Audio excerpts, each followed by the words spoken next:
नींव कब पड़ा और यमुना शास्त्री कौन थे ये और क्या इनकी मंशा थी इस विद्यालय के बनाने की? ये विद्यालय जो है तो 1900 यानी 1979 में विद्यालय की स्थापना हमारे उस समय पर यमुना प्रसाद शास्त्री जी द्वारा की गई थी। उस समय पर तत्कालीन जो उप प्रधानमंत्री थे मोरारजी देसाई, बाबू जगजीवन राम, उनके द्वारा इस विद्यालय का उद्घाटन किया गया। तब से ये विद्यालय शास्त्री जी के मंशा के अनुसार निरंतर अपने कार्य पर प्रगति कर रहा है। ये पहली से और कक्षा 12वीं तक हमारा विद्यालय संचालित है, जो कि दृष्टि दिव्यांग बच्चों बच्चियों को शिक्षा प्रदान करता है। हमारे यहाँ बच्चों के लिए अलग हॉस्टल है, बच्चियों के लिए अलग हॉस्टल है और दूर दराज के कई संभाग और जिलों के बच्चे यहाँ आकर के दृष्टि बाधित बच्चे यहाँ अध्ययन करते हैं। उनको भोजन आवास सब सुविधा दी जाती है।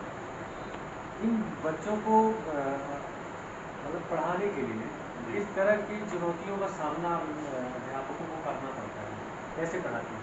हमारे यहाँ ये जो पढ़ाने की पद्धति है, ये लिप में ब्रेल लिप कहलाती है। लुई ब्रेल जो फ्रांस के रहने वाले थे, इन्होंने इस लिप की खोज की थी और ब्रेल लिप के माध्यम से इनकी पुस्तकें होती हैं, तो उन पुस्तकों के माध्यम से हम लोग बच्चों को पढ़ाते हैं। वैसे तो सलेबस जो है सामान्य ही है, जो मध्य प्रदेश गवर्नमेंट का है, वो सलेबस वही है, लेकिन इनकी दृष्टिबाधितों को पढ़ने और पढ़ाने के लिए जो बुक्स होती हैं वो ब्रेल लिप में होती हैं। तो इनके नोट्स वगैरह हम जानना ये चाहेंगे कि जो इनको आप पढ़ाते हैं इनके नोट्स वगैरह क्या ये नोट्स बनाते हैं कि ऐसे दिमाग में करते हैं? दोनों बातें हैं। ये जो बच्चों को ज़्यादा रुचि होती है पढ़ने में, वो नोट्स भी बनाते हैं और कुछ ऐसे बच्चे होते हैं जो उनकी मेमोरी इतनी तेज होती है कि उसको बिल्कुल याद कर लेते हैं और बाद में अपना वो नोट्स भी बना लेते हैं। कहीं कहीं एक बहुत बड़ी बात है, अगर भगवान किसी से कुछ छीनता है तो उसे देता भी है। उन बच्चों के माइंड इतने साफ होते हैं कि किसी चीज़ को एक बार अगर ये सुन लें तो ये जीवन में नहीं भूलते।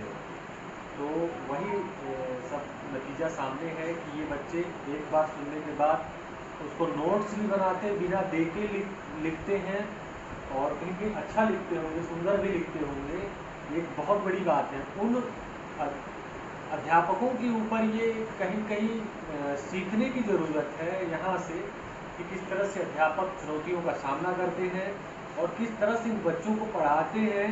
खासतौर से हमारा ये रिपोर्ट उन अध्यापकों के लिए है जो कैंडी क्रश जैसे गेम को खेलते हैं बैठ के स्कूलों में और शराब और मदिरा का सेवन करके विद्यालय में आते हैं। अपनी तो छवि खराब करते ही हैं, विद्यालय की भी छवि खराब करते हैं, क्योंकि विद्यालय एक शिक्षा का मंदिर होता है। सर, आप रिपोर्ट जैसा टीवी चैनलों को देख रहे हैं, ये सब चल रहा है जी, तो क्या लगता है कि शिक्षा का स्तर कहाँ पर जाए? यदि शिक्षक ही इस तरीके से वातावरण पैदा करेंगे समाज में, तो इसका असर तो समाज के साथ साथ मतलब बच्चों पर भी पड़ेगा। बच्चों पर पड़ेगा ही, समाज में भी पड़ेगा, जो कि बहुत दुखद है और ऐसा नहीं होना चाहिए। हमारे बीच में तो दृष्टिबाधित बच्चे ही रहते हैं और उनको बिल्कुल बहुत ही आत्मिक भाव से लिया जाता है, क्योंकि ये दूर दराज के बच्चे होते हैं, वो भी विकलांग दृष्टिबाधित होते हैं, तो इनके प्रति जो भावनाएं होती हैं तो समाज के क्षेत्र में। नमस्कार, आप देख रहे हैं न्यूज़ 24 दैनिक समाज और इस समय हम मुख्य बधिर विद्यालय में बैठे हुए हैं। हमारे बीच में श्रुति मिश्रा जी यहाँ के अधीक्षक हैं। हम रूबरू करा रहे हैं आपको जो इस समय वर्तमान में शिक्षा की स्थिति और स्तर को गिरा रहे हैं। शिक्षक कहीं पी के रुड़ के पड़े हैं, तो कहीं बच्चे पढ़ नहीं रहे हैं, अभिभावक आरोप लगाते हैं, तमाम खबरें इसकी चल रही हैं।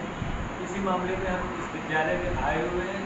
हम सर से यह जानने का प्रयास करेंगे किस तरह से ये परिश्रमों का आप सामना करते हैं और बच्चों को किस तरह से पढ़ाते हैं। सर, विद्यालय में स्वागत है आपका।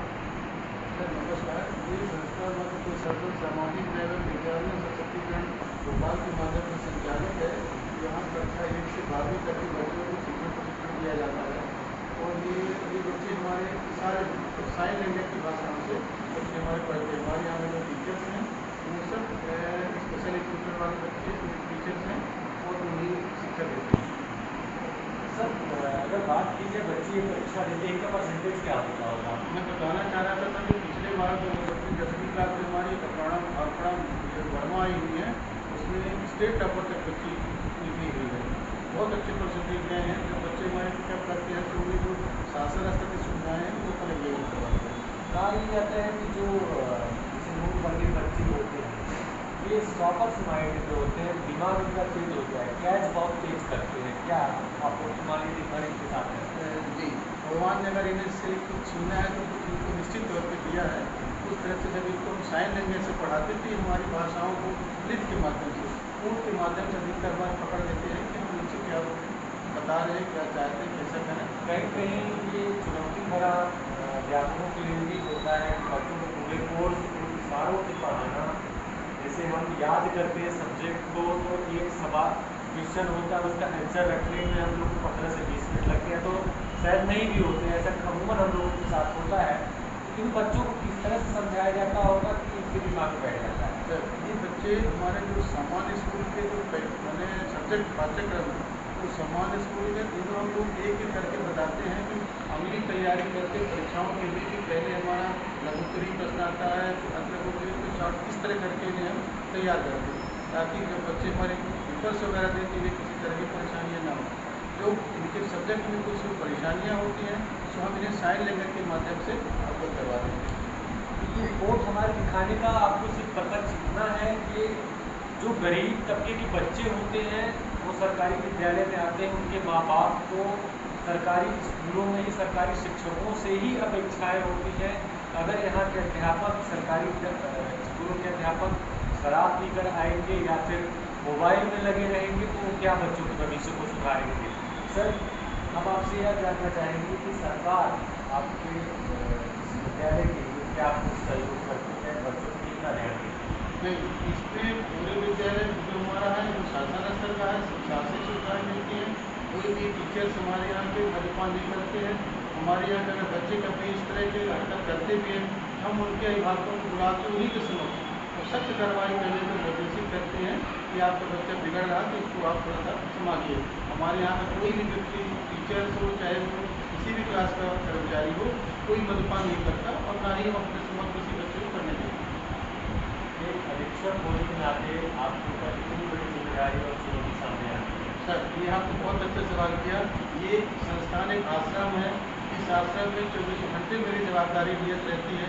कोई बच्चा पढ़ने न पाए, कोई बीमार नहीं पाए, कोई पढ़ रहा कि क्या कर रहा। इस तरह अगर कोई बच्चा बीमार होगा तो हम अतिशय उसको हॉस्पिटलाइज कराते हैं।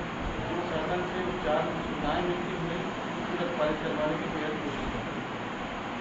तो आप सुन रहे थे कि मिश्रा जी हैं, अधीक्षक हैं यहाँ के, और हमारे इस रिपोर्ट से एक संदेश हम लोगों को देना चाहेंगे। जैसे अभी रीवा में दून पब्लिक स्कूल में हुआ है, काफ़ी चर्चा में आया कि जिस तरह से नाबालिग बच्चा था वो अभी बाल कारावास में था, वहाँ से छूटा, उसके बाद उसके माँ बाप ने उसका एडमिशन कराया और वो किसी चौथी क्लास के बच्चे के साथ कुछ गलत कर रहा था।